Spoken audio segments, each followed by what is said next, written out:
Welcome everyone, and thank you for joining us here at Marine Corps Air Station Miramar. I'm Captain Matthew Gregory, and joining me here on our flight line is a woman who is well known in the air show world, Emmy award-winning journalist and MC, Steph Strickland. This is absolutely the best set I have ever been on. It's not every day you have a $100 million backdrop. I'm thrilled to be here. Well, we're happy to have you. Thanks. 2020 has been a unique year for many of us across the country, and with COVID-19 continuing to impact us all, this year, Marine Corps Air Station Miramar was regrettably forced to cancel the Miramar AirShow.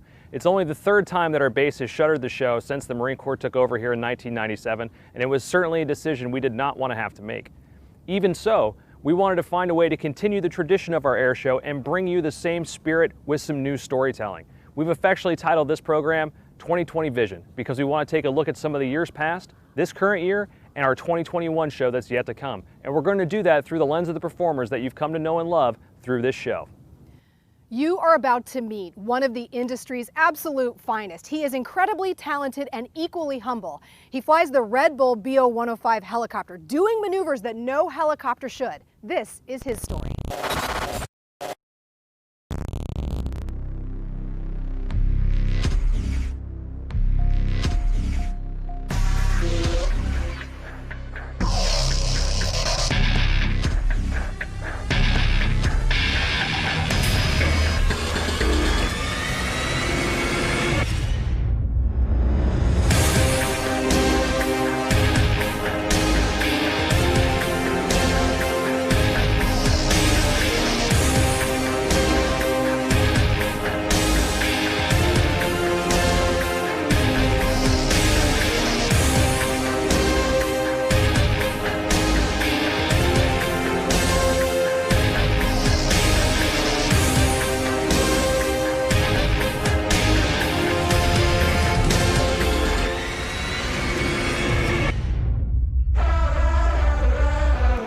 My name's Aaron Fitzgerald, and I'm the lucky guy that gets to fly the Red Bull helicopter in the United States. Well,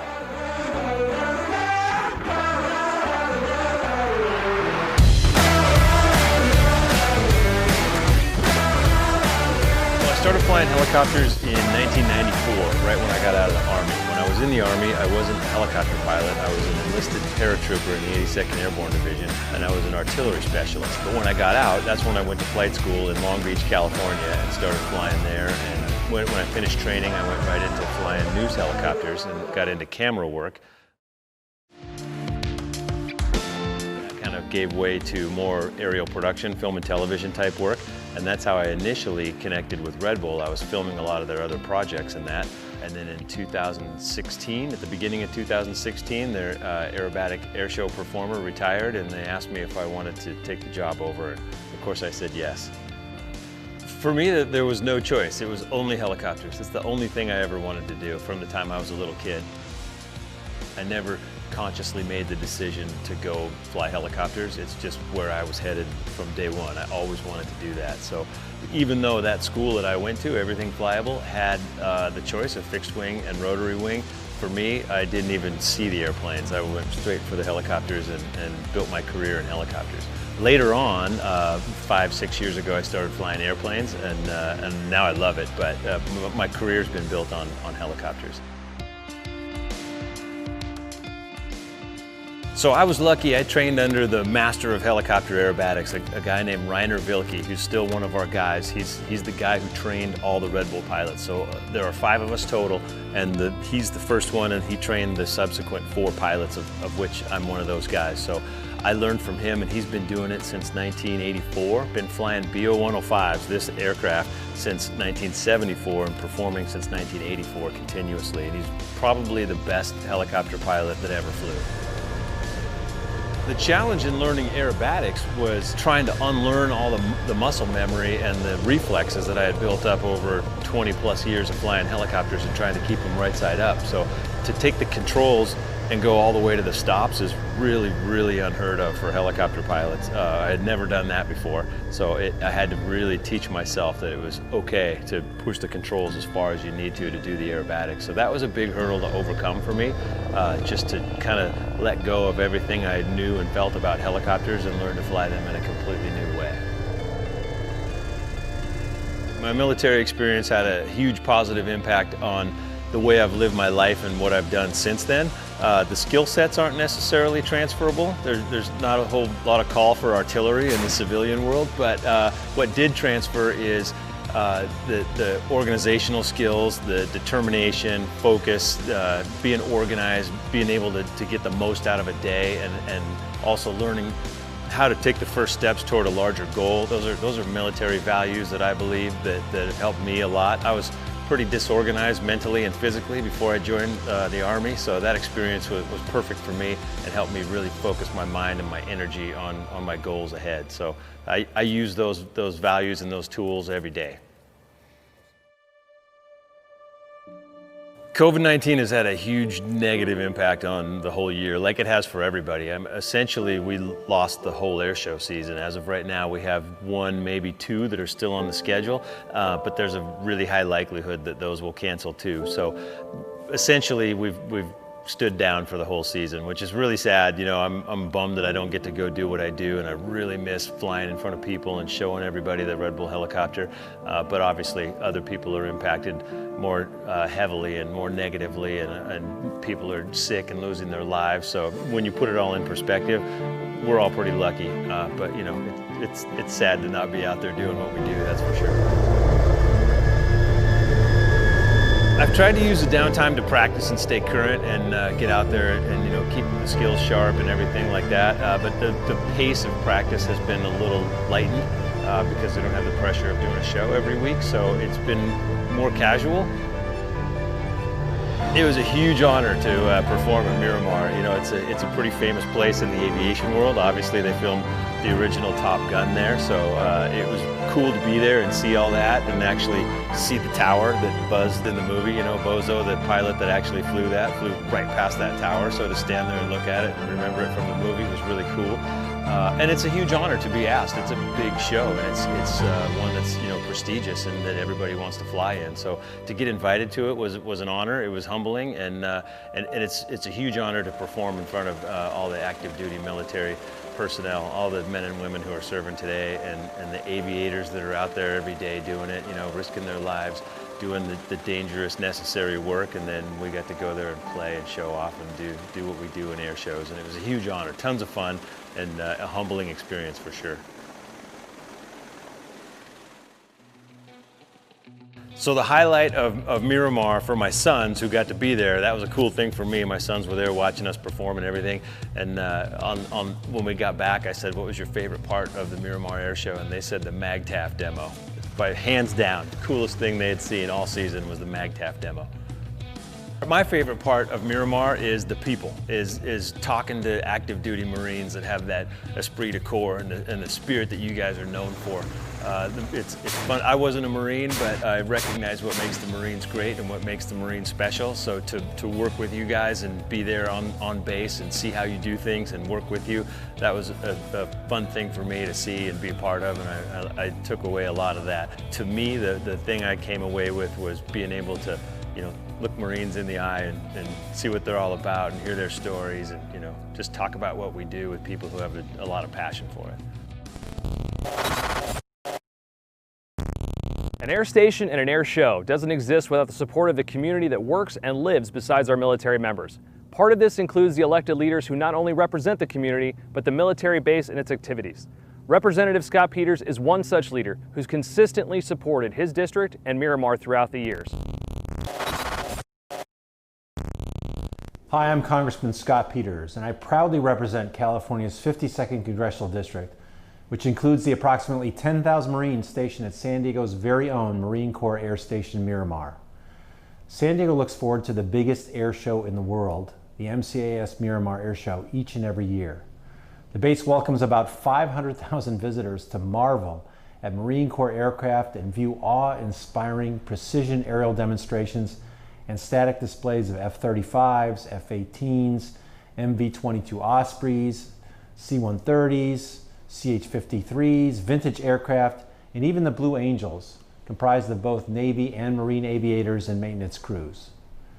While the COVID-19 pandemic has unfortunately prevented an in-person show this year, I'm excited to welcome you today to the 2020 Vision production, highlighting MCAS Miramar's air shows of the past, the state-of-the-art aircraft based here, important community contributions, and future plans for technological advances to enhance our national security, all from the comfort and safe distance of your own home or office.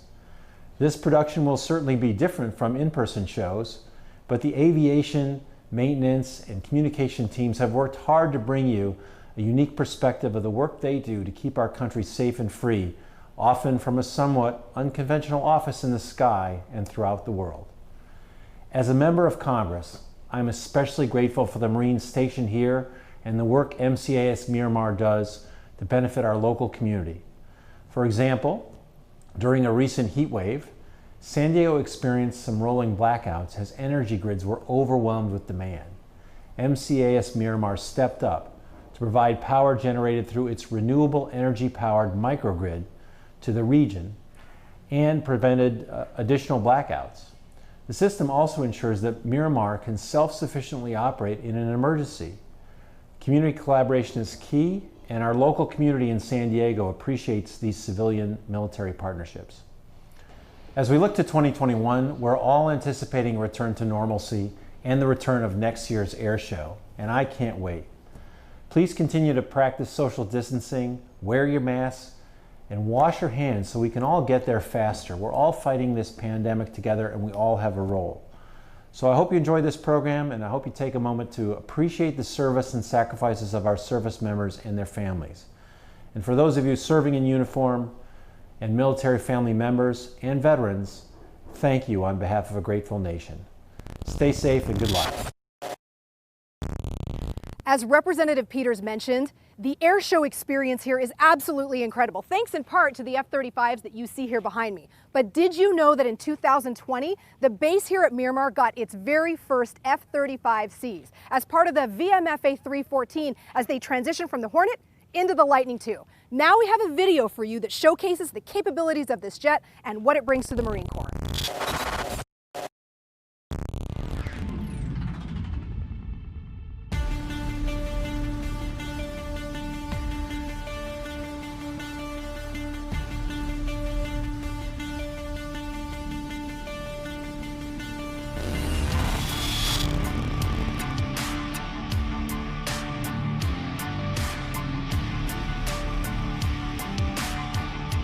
Very proud to be flying the F-35. It's the Marine Corps' newest fighter jet. It's the brand new 5th gen stealth fighter jet that is really premier across all of the services. It's leaps and bounds ahead of any other aircraft that the Marine Corps especially has flown. So I'm very privileged and honored to be a part of the program going forward.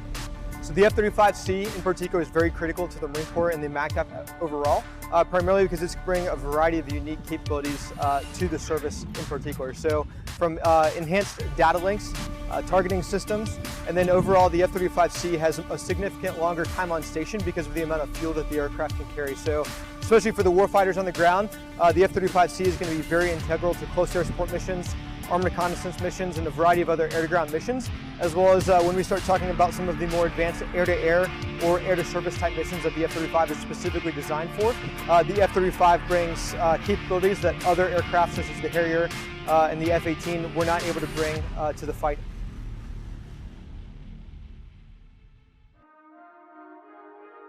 It's all glass cockpit in the F-35, so that takes a little bit getting used to. And each controlling system is almost like a video game controller, the stick and the throttle. Yeah, it's a little bit like a roller coaster, except amplified, of course. A little bit more power and a little bit more G-forces on your body that are pretty cool. I'd say just getting to feel the power of the engine behind you and the capabilities of maneuvering the jet around, just flying through the sky, and then as well as the going through the situation awareness and tactical environments is pretty cool. Biggest difference that we have in the F-35 versus the F-18 or other platforms the Marine Corps has is the situational awareness it gives us on the battlefield. All the sensors that we have that feed in, and they say knowing is half the battle. Well, I think it's more than half the battle in the F-35 when you can know everything going on the battle space and then be able to make the right tactical decisions. We have stealth as well, which gives us a lot of capability against our adversaries. We also employ the F-35B, which gives us the opportunity to do STOVL or short takeoff and vertical land at expeditionary airfields. So a great capability all around that the Marine Corps has between the F-35B and CNET. Having the F-35 Charlie at our disposal increases our lethality, the opportunity for that quick strike from a long distance, especially with having the opportunity to have more fuel aboard and the Charlie platform specifically, and then being able to assist the Special Purpose MAGTF with an additional weapon system, being able to reach out and touch someone effectively really drives home, that fear into any adversaries. So this has been a long process to get F-35s to Miramar. We're the first squadron here. We moved in about 5 months ago to this hangar. We initially got our first fleet F-35s at Eglin Air Force Base in Florida. Prior to that, they were only at test Air Force bases like Pax River, Maryland, or Edwards Air Force Base in California. The Marine Corps then moved F-35Bs to Beaufort, and then they also got them set up at Marine Corps Air Station Yuma. And so Marine Corps Air Station Miramar is one of our third bases in the continental United States. We also have them stationed at Marine Corps Air Station Iwakuni in Japan. Starting about a few years out, where they begin to look at environmental assessment, noise assessments for the local area, and just everything that we need to do to make sure that the base is ready to support the F-35s here, while also mitigating any concerns the public has. So it is a several-year-long process, and it's great to see their efforts come to fruition and now have F-35s here at Miramar.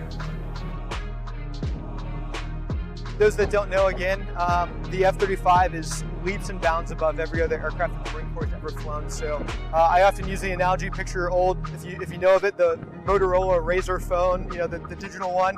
This is now the jump to the iPhone 10, for example. So in almost all ways, of course, most of which we can't talk about in a public setting, the F-35 certainly is the key to success with the future battle space. So just know, for those out there, that MCAS Miramar, being the home to the F-35C and the only home to the F-35C right now, that you are supporting basically the key to success, in my opinion, for the Marine Corps going forward, especially from the tactical air perspective. Our F-35C is one of the most unique and technologically advanced fighter aircraft in the world. It's been built on the efforts, energy, and bravery of countless men and women throughout aviation history.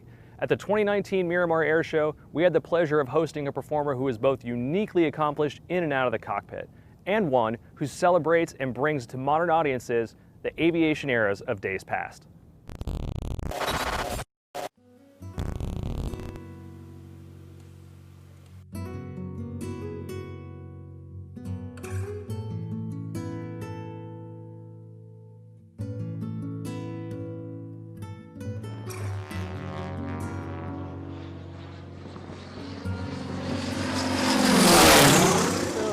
When I was in college, one of my buddies came and asked me if I want to go skydiving. I'm like, yeah, sure, love to.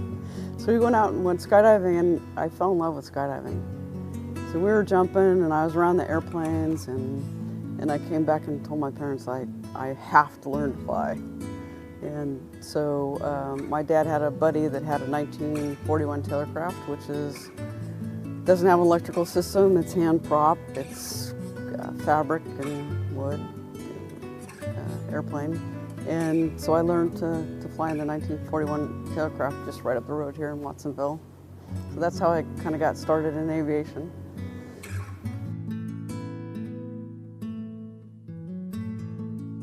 For me, I retired from my job early, like while I was not at retirement age. And I did that because you can always make more money, but you can't make more time. And I wanted to pursue flying. I specifically had just gotten re-engaged in aerobatics. I wanted to spend more time flying, doing aerobatics. And I knew that I had to do it while I was young enough and fit enough to be able to do it. I couldn't wait till I actually retired at a retirement age to go pursue it. So one of the scariest things I did was quit my job, give up like a really good job to go fly contests.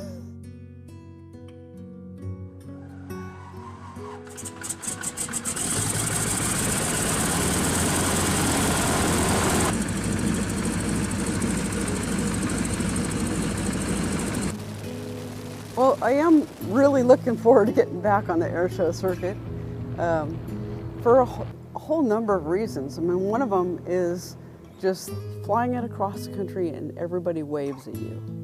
or I land someplace and people come to see the airplane. People love this airplane. It's 80 years old. It's a flying icon. And then getting to interact with the crowd and the little kids, that's what it's all about. Showing off showing off our passion in the airplane, and then going on the ground and meeting the little kids and getting to spend time with them and put them in the cockpit. Hopefully, 100 kids you put in the airplane, 1 or 2 of them will become pilots. So find their passion in the air just like I did. And one of the great things about flying in general is the fact that it removes you from all worldly things, all the stress and all the things that are going on in your life on the ground. They all go away when you go up in the air. And the only thing you focus on is the flying. And just takes you away from everything and puts you in a different space, in mind space. And it's really a wonderful release to go out and fly.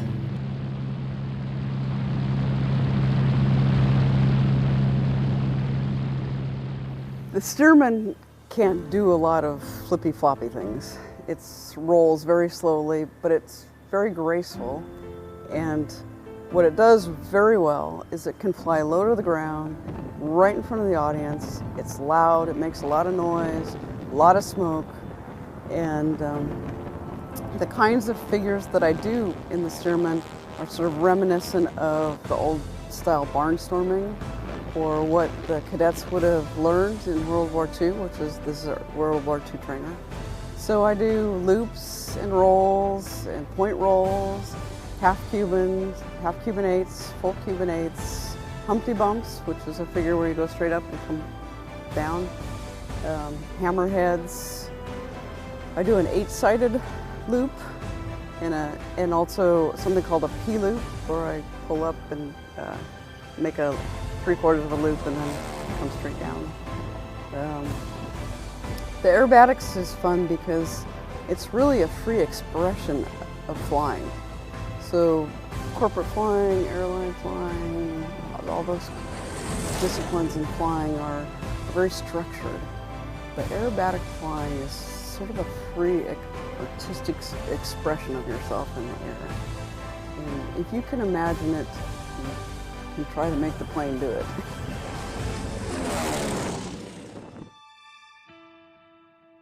COVID-19 has pretty much totally affected our whole industry. The whole airshow season across the U.S. has been impacted.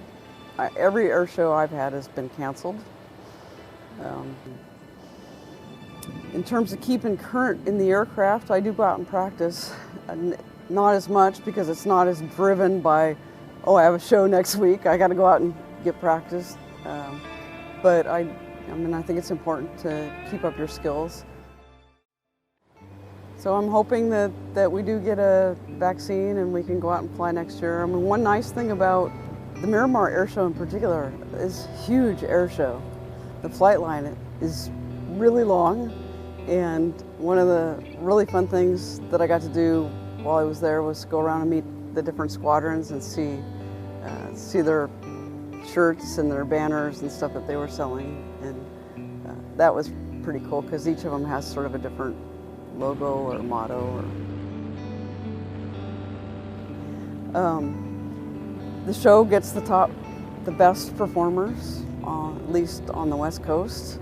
And so getting to perform with all the people there, that's really an honor for me. Well, last year was the first year that I flew the Miramar Airshow.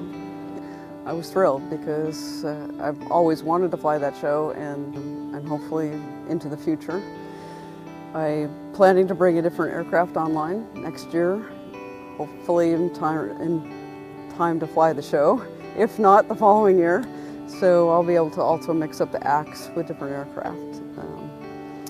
But yeah, flying's part of my blood, so COVID or no COVID, I'll be out there flying. It's just that my flying doesn't get paid for this year.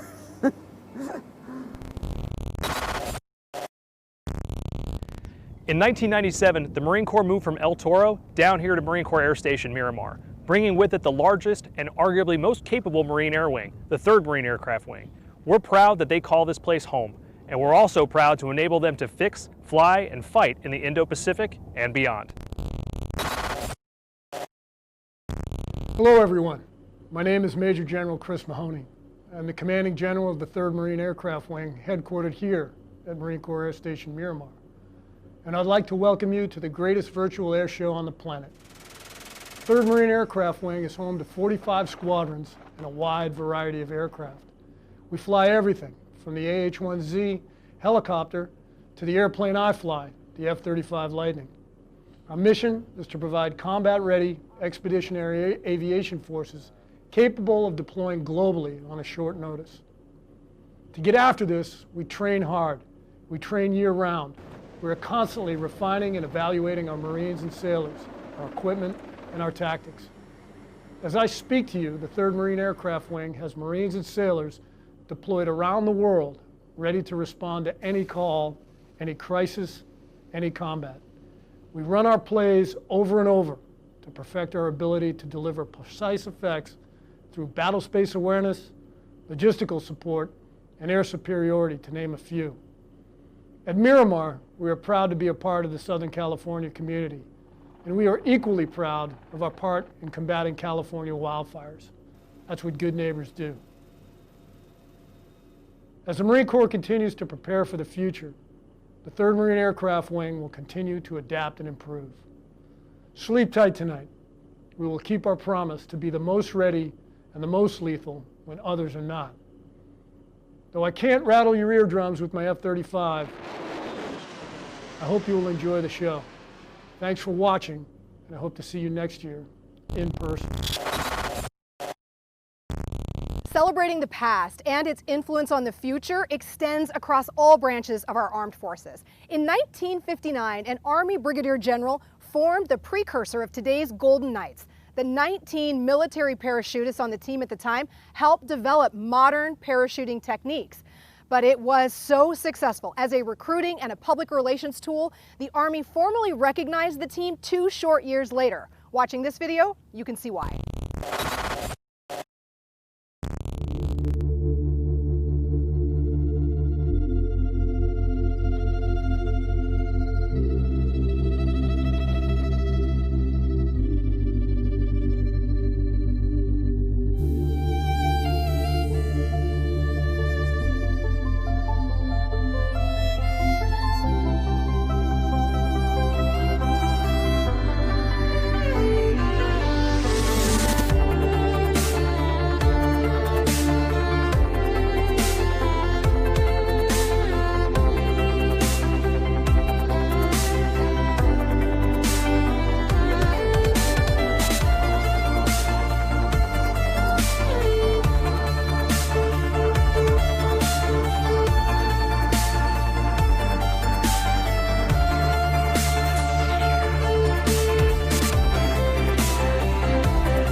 When you come to the air show each year, you see the performers, the aerial acts, and best of all, the Marines. But what you might not notice are the hundreds of MCCS employees working tirelessly to help us put on that show. Throughout the rest of the year, they also work tirelessly, bringing positive services to the Marines and families that live here on base. Services like what you're about to see up next.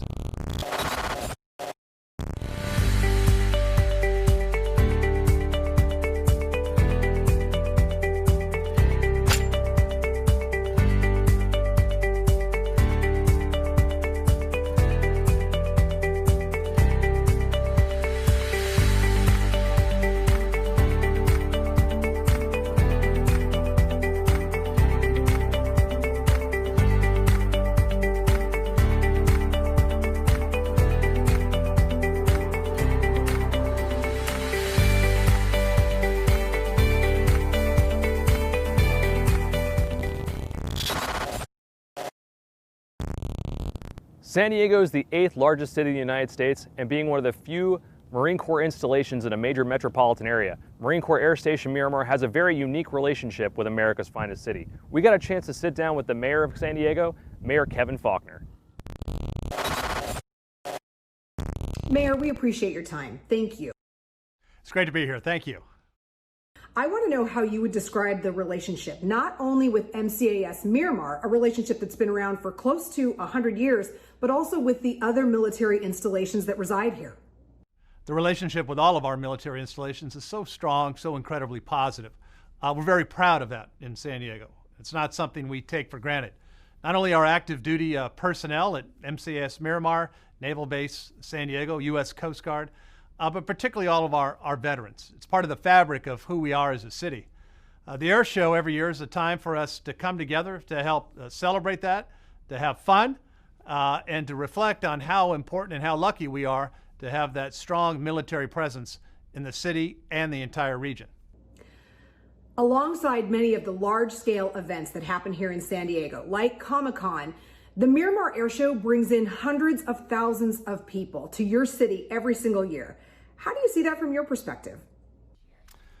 I'll tell you, the air show is great. It's one of those great events that really brings the entire county together. I mean, over 400,000 folks in normal times. And that's great because we come together as a city, as a region, to get up close and personal with our armed forces personnel. It's fun.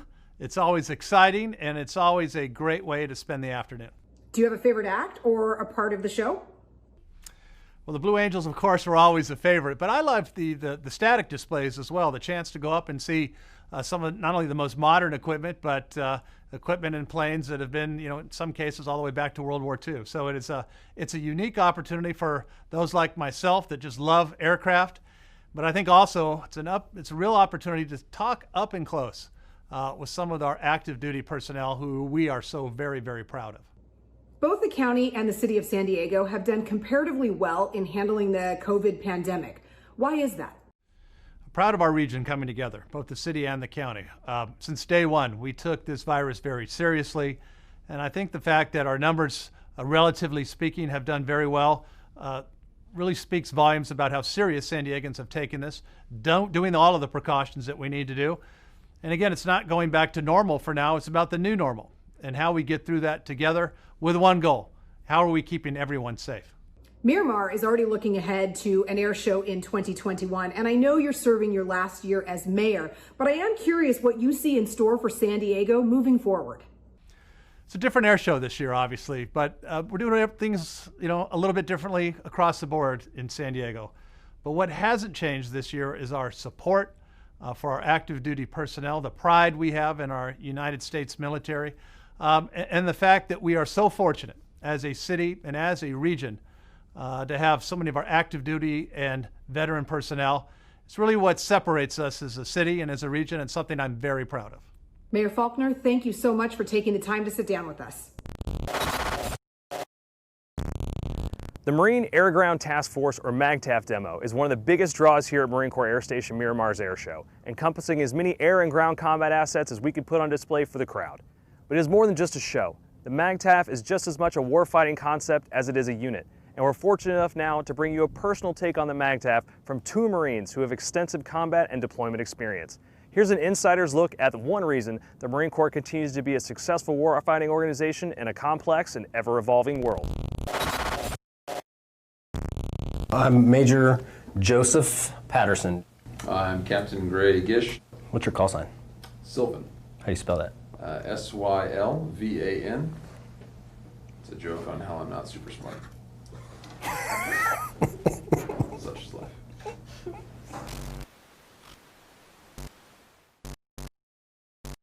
All right, well, Gray, what's a MAGTAF?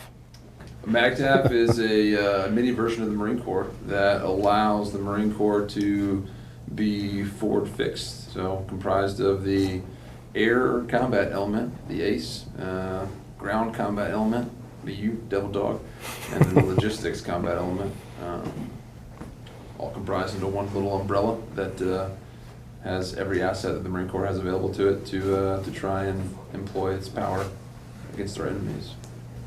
Hoorah.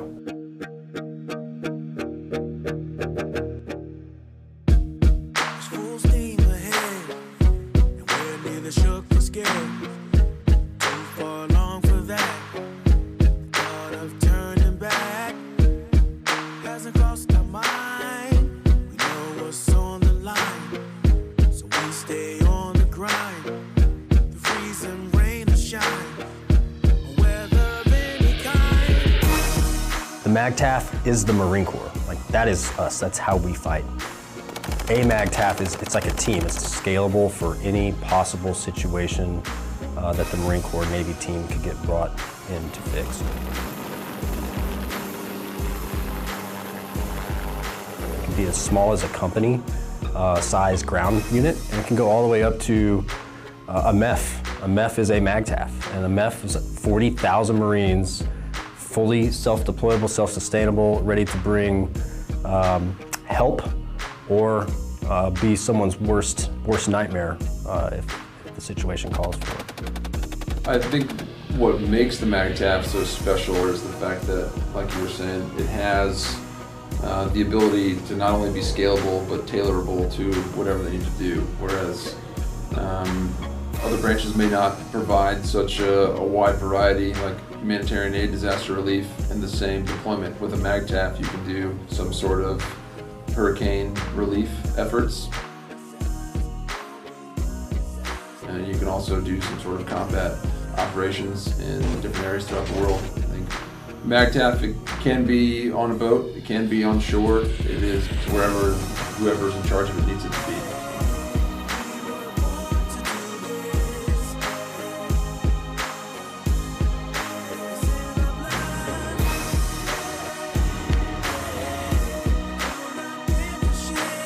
When you think, what is the Marine Corps? It's the nation's 911 force, right? So who calls 911?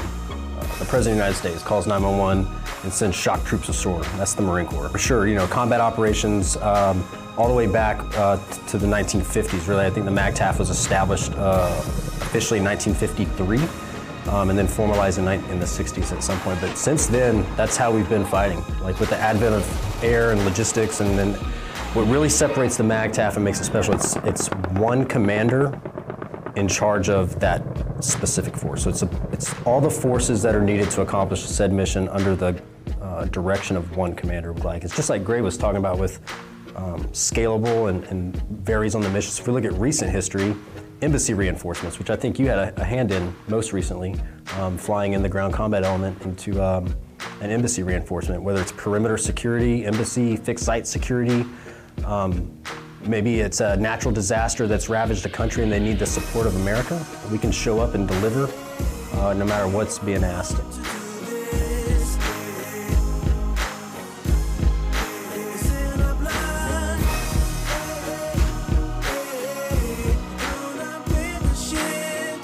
I think what makes the Marine Corps special and unique is whereas other branches don't necessarily get the opportunity to work as closely together with one another. So Joe and I have had an opportunity to work together for a while. Through that, we developed a friendship, which just provides stronger bonds, I think, than a lot of other things. When you hear Joe calling on the radio, or you hear somebody else that you've been on the ship with, or that you've been through a school with, or anything else, provides a human element that isn't really written down in the clubs anywhere as to why MAGTF is successful. And I'll kind of add on that a little bit. I think that's a great point. Is there's nothing better when you're being shot at, and you're dealing with your family members. You know, like I firmly believe we belong to two families, right? And both of which are sewn on our uniforms. And the bonds that form between men and women who fight together, there's nothing better from a former infantry officer's perspective than to pick up the handset and know the guy on the other end of it, and know that they're going to do everything that they can to get you home or bring you the things you need, and that they'll put their own lives at risk in order to protect yours. And I can tell you from a combat experience perspective, that's a great feeling to know that when I pick up that radio and I make that call for help or close air support, or I need logistics, I need more bullets, you know, or my guys are out of water and we need water, to know that that stuff's going to show up, and the person that's going to bring it, I sat next to in an interview with before, or I went to school with before, we've done planning missions before and training. We have bonds that can't be broken. What that gives the fighter on the ground is boldness, and boldness is a key aspect to winning a battle. You need courage is the great equalizer of being outnumbered.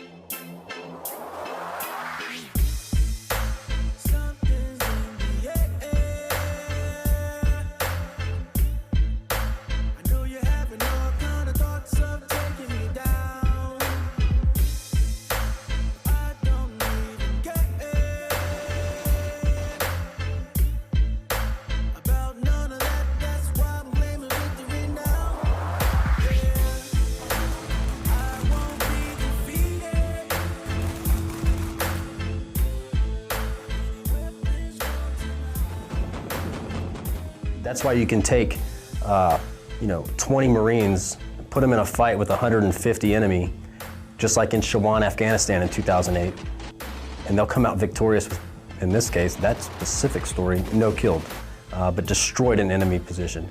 How is that possible? And you can go all the way back to World War II, where Marines were storming, the beaches on Iwo Jima, Guadalcanal, or Peleliu. How do Marines have so much boldness? Well, it's because they know that Marines are also supporting them, and they're not going to get left there. They're going to be supported no matter what. If they get hurt, they're going to be pulled out. If they're thirsty, they're going to get water. If they're out of ammo, they're going to get it. If they need close air support, they're going to get that. And knowing that the brother or sister to your left or right is willing to go through hell to make sure that you get home and to make sure you accomplish your mission, that's what makes us so bold. And so the MAGTF the MAGTF concept allows that to happen. We are forced to adapt because our enemies adapt. They are constantly coming up with new ways to innovate and new ways to find ways to harm our forces and our allies. And we have to stay one step ahead of them. So the future of the MAGTF is very, it looks bright, and it is very pushing the tactical corporal, all the decisions that he needs to make or she needs to make in order to make us as lethal as possible. The innovation that has occurred in, I'd say probably the last 30 years, technology-wise, has been impressive and massive and allowed us to be a much more lethal force. So like I said before, giving my squad one word like clear and the why I need them to clear, and then letting them go was one of the best things I could ever watch. I had a front row seat to heroism and courage, pain, love, and so on. And that's really lost if we can't communicate that during this interview, is watch it. Marines can fight, and it's something spectacular to watch.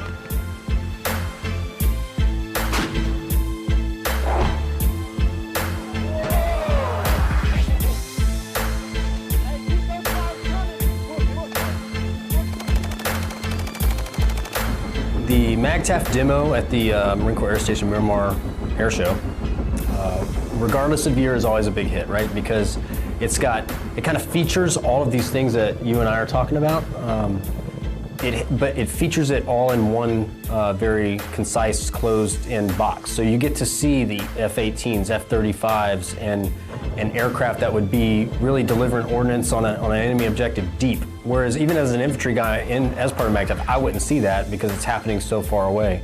They bring that to you and you get to see it. You get to see some of the pyrotechnics that get brought out. So even for Marines who've fought for real, like the MAGTF demo really is our best place where you're gonna really be introduced to your Marine Corps.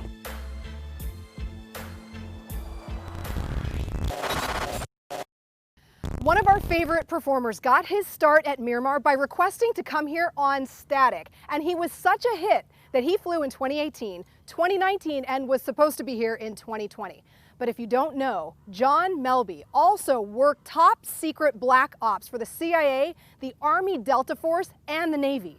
Once he left the Air Force, he started his next chapter as an aerobatic pilot.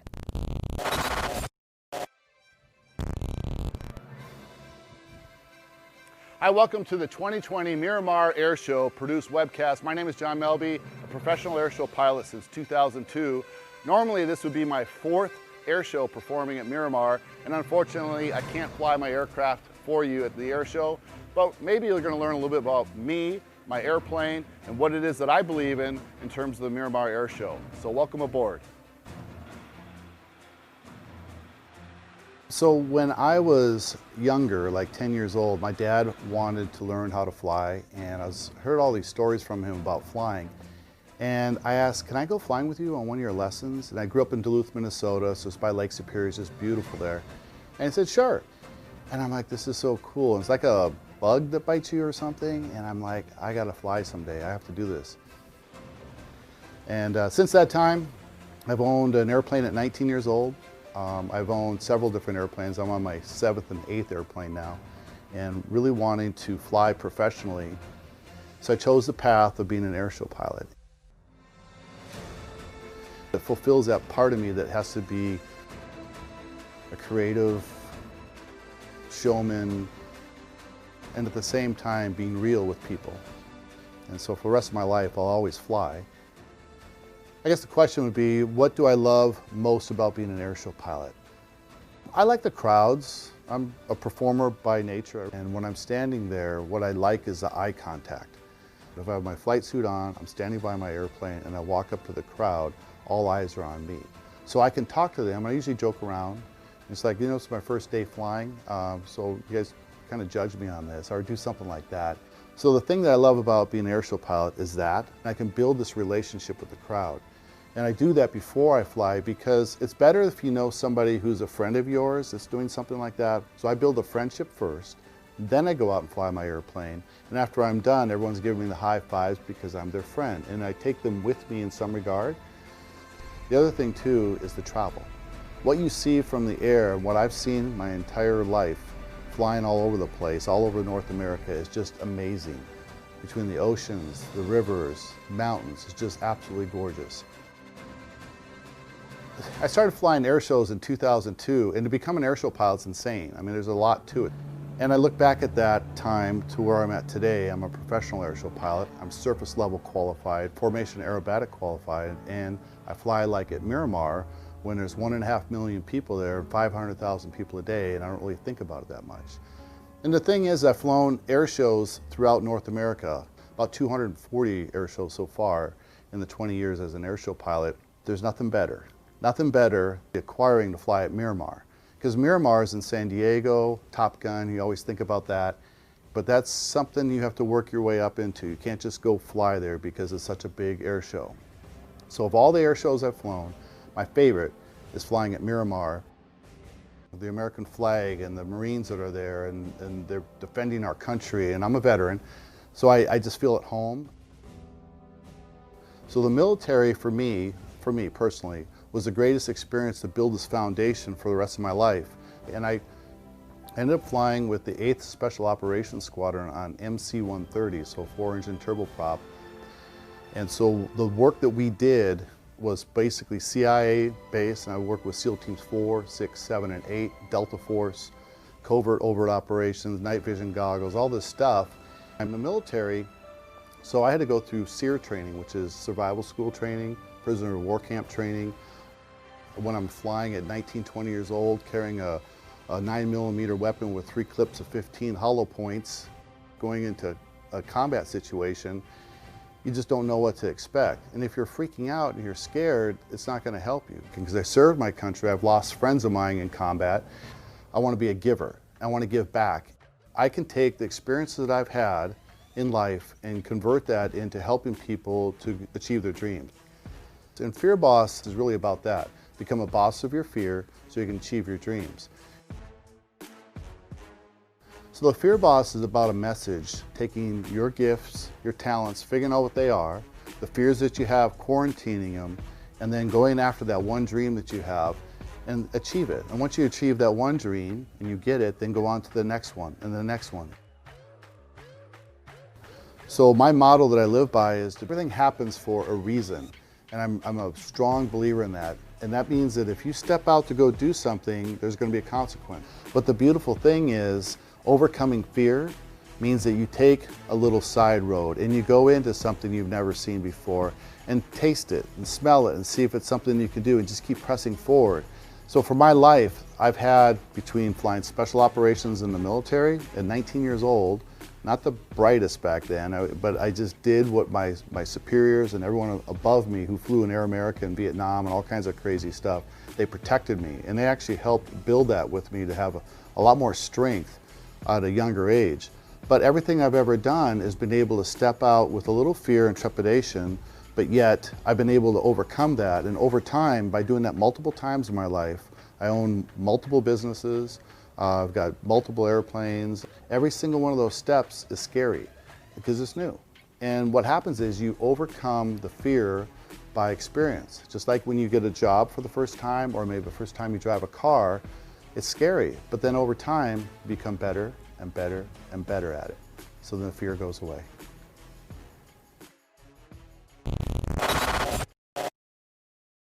The Miramar AirShow has been in existence for decades, a tradition carried on from one commander to the next.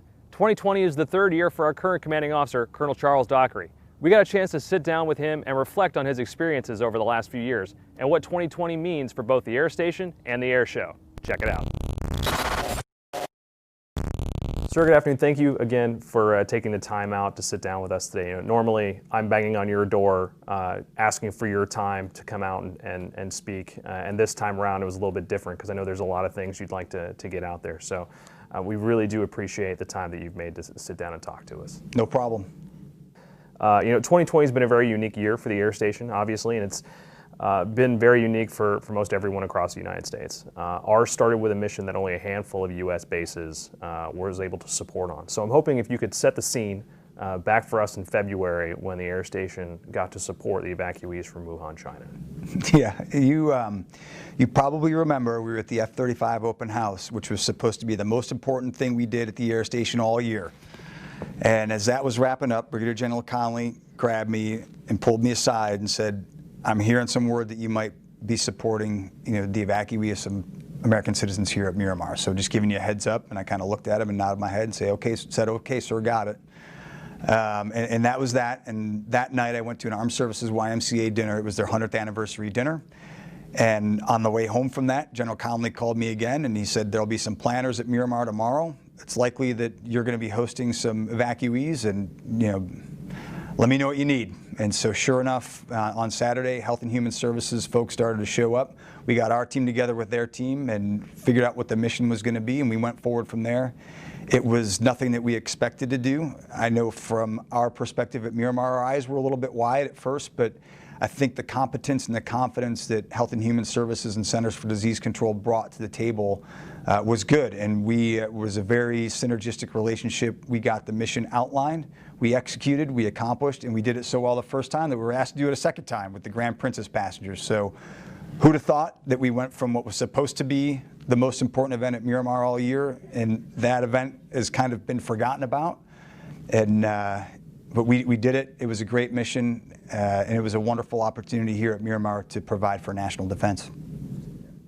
So all the lessons that we learned back when we had those evacuees here from the Centers for Disease Control and Health and Human Services obviously played a part through the rest of the year because it was able to inform our experiences moving forward through COVID. What were some of the other accomplishments that we were able to have as a station throughout the year of 2020? I think one of the accomplishments that I'm most proud of, really, for our entire team at Miramar is that we did those 2 federal quarantines, and it was a huge effort from our staff and from our team.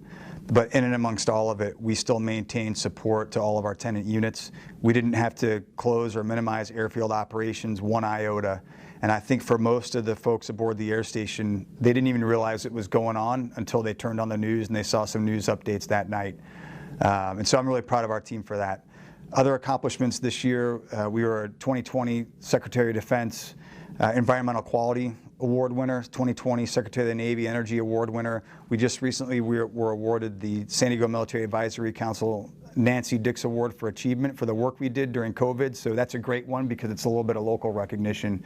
So there's been a lot of achievements, and I think you never can tell where things are going to go and how things are going to pan out. And some of the things that we've done at Miramar this year, I go back to the federal quarantine, some of the things that we did there really set the stage for City of San Diego, County of San Diego response. The local community had a well-formed team before COVID hit locally, and it was because of the work we did here at Marine Corps Air Station Miramar. Not necessarily just our work, but San Diego County Office of Emergency Services, San Diego County Public Health. Everyone is already here working as a team, and I think that translated well for us as a community.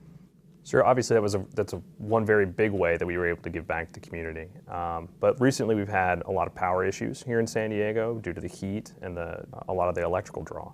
So there's some things that the station was able to do to give back a little bit that way as well. Could you elaborate on that? So our microgrid is our own plan for energy resiliency here at Miramar, so that if we lose shore power or power from SDG&E, we have our own internal resources and internal power systems that we can use to fly airplanes while SDG&E has gone dark. So the centerpiece of that is really 2 natural gas and 2 diesel engines that we have in our own power plant. And the running of those, kind of managed through the Energy Water Operations Center. And so that microgrid comes together, and it's coming together right now. And that's really built for us at Marine Corps Air Station Miramar. But what we've seen recently with, kind of the power outages that we've had and power strains that we've had in California is that we've been able to respond to CalISO and the California Energy Commission and SDG&E when they come to Miramar and they ask us, can you run your power plant to take some load off the grid so that we can keep the power on outside the base? We've been able to say yes. And most recently, we were able to produce 4.8 megawatts of power for about 5 hours. And that's enough to power about 3,000 to 3,500 homes out in San Diego. We were happy to do it because we know that we have our microgrid because of great partnerships with UC San Diego, California Energy Commission all the way through. And so it just gives us an opportunity to showcase what we've been able to do here at Miramar with our teammates. So, sir, normally we'd be doing interviews and having conversations about how excited you are for having to host the annual air show, and obviously this is a little bit different. I'm sure it wasn't an easy decision to cancel the show, but I'm hoping you could walk through to our fans and those watching what your thought process was as we got closer to having to make that decision. Yeah, it was an extremely difficult, I would say agonizing decision back in April and May when we were really wrestling with, are we going to be able to pull off an air show or not? And there was a part of me that really wanted to see the opportunity that was there for getting it done, not knowing where we were going to be with COVID and hoping that we could be in a place where we were beyond or coming out of our COVID restrictions, and what a great opportunity it would be just to offer not only the social impact of 350,000 people coming on to Miramar to see the air show, but the economic impact and the economic uplift as well. But as time went on, there were just so many factors that were outside of my control as the commanding officer of Marine Corps Air Station Miramar that it really forced us into the decision and forced me ultimately into the decision to say we're going to cancel. And I could see the events around us getting canceled as time went on. And when I kind of took a step back and said, there's just too many things outside my control, it doesn't make sense, we can't do it. It was tough. It was really tough because I really wanted to be able to do it, but I think it was the right decision. Sure. Well, this is going to be your last year at the air station as the commanding officer. What are the things you hope to accomplish over that next year? really what I want to do over my last year here is, it's not very glamorous, but I'm also really proud of our strategic plan. We have a strategic plan out there that carries the air station for the next 5 years, and it's my vision and my mission that I see for the air station through 2025. And I'm proud of the staff for putting that together and really taking my thoughts and my vision and really boiling it down into specific objectives and tasks that we needed to accomplish amongst all of our sections across the air station to keep us moving forward. We're all about delivering national defense. We're all about making sure that our tenant units, mostly the 3rd Marine Aircraft Wing, are trained and equipped to fight in a great power competition and win in it. And so that's what I want to really accomplish over the next year, is really nail down that strategic plan, start knocking off some of those objectives and tasks, and making sure that our tenant units are ready to deploy forward, fight, and win. Sir. So the question that we've gotten for months now, are you planning a 2021 air show? And what is personally the thing you're looking forward to the most? We are planning a 2021 air show. I'm looking forward to getting invited back for it. I would say that up front. So San Diego, you got a year off. You know, there's no air show this year, but there is going to be a 2021 air show. And to the Miramar staff, you got a year off. There's going to be a 2021 air show, so you need to start planning for it, because I'm coming back for it, and I'm not going to be busy. I'm just going to be walking around making sure you all are doing the right thing. But it's going to be exciting. I think San Diego is going to welcome it back. I hope we get 500,000 people in here over 3 days or more, and we'll see how it goes. Well, sir, we appreciate your time, and you know, if there's anything else that you'd like to add before we head out of here today. I just want to thank the community of San Diego, everything that you've done for Marine Corps Air Station Miramar over the years, and again, specifically within the last year. I think we do have a great relationship with our community. I love being here. I think the Marines aboard Air Station Miramar love being in San Diego. And my thanks to all of you for making this a great tour. I've got a little bit less than a year left, so we're going to finish strong, but thank you. Thank you, sir. In the 1950s, Miramar fell underneath the U.S. Navy as a master jet base. That means it was a hub of aviation. It exemplified education and excellence for decades, epitomized in the film Top Gun, which was here for many years. While the U.S. Navy's Blue Angels are now based out of Pensacola, their professionalism, precision, and skills bring aviation enthusiasts back to Miramar year after year. While 2020 has had fewer air shows for them to perform in, we managed to catch up with the team and learn what they've been up to. Although our primary mission is flying flight demonstrations, one thing that is also coupled with that we do and that we don't get to do due to this pandemic is the community outreach. Reaching out and helping or touching the lives of those inside of each community and every air show that we get a chance to perform in. And we thought when we got together with the Thunderbirds is what is a way that we can reach out and maybe touch those lives. It's nothing more than neighbors looking out through their window pane at each other together and watching a couple flight demonstrations teams fly by and maybe increase some morale and have a visible show of support. I felt that's something that we could do together. It's a complete honor to be able to show our support for the first responders, the healthcare workers, the medical professionals that are out there, but even beyond that, really to everybody who's doing their part to battle COVID-19. We've seen heroes emerge throughout all segments of society, whether it's the cashier, the truck driver, the police professional, the folks staying at home, socially distancing and doing their part. I think everybody has a role to play in battling COVID-19. And it has been amazing to see this country come together and fight this disease in the way that they have shown so far. Our flyovers are to honor everybody doing what they need to do to make sure that America will get through this, because we will get through this virus, because this is a strong nation. We are America strong, and we are so proud to go out there and honor everyone who is battling COVID-19 in their own way.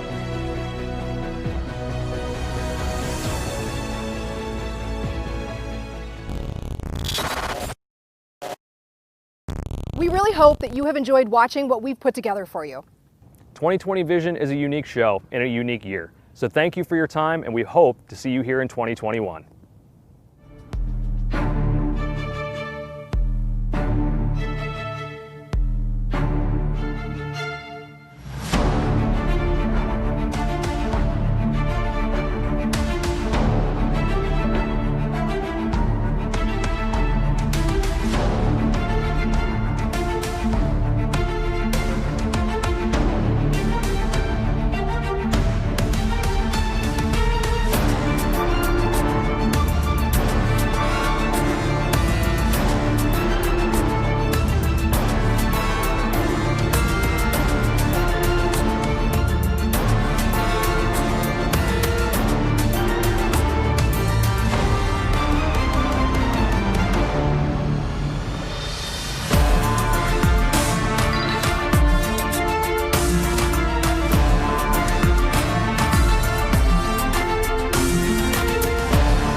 We thank you for the opportunity to invite our friends and neighbors to celebrate Marine Corps aviation with us.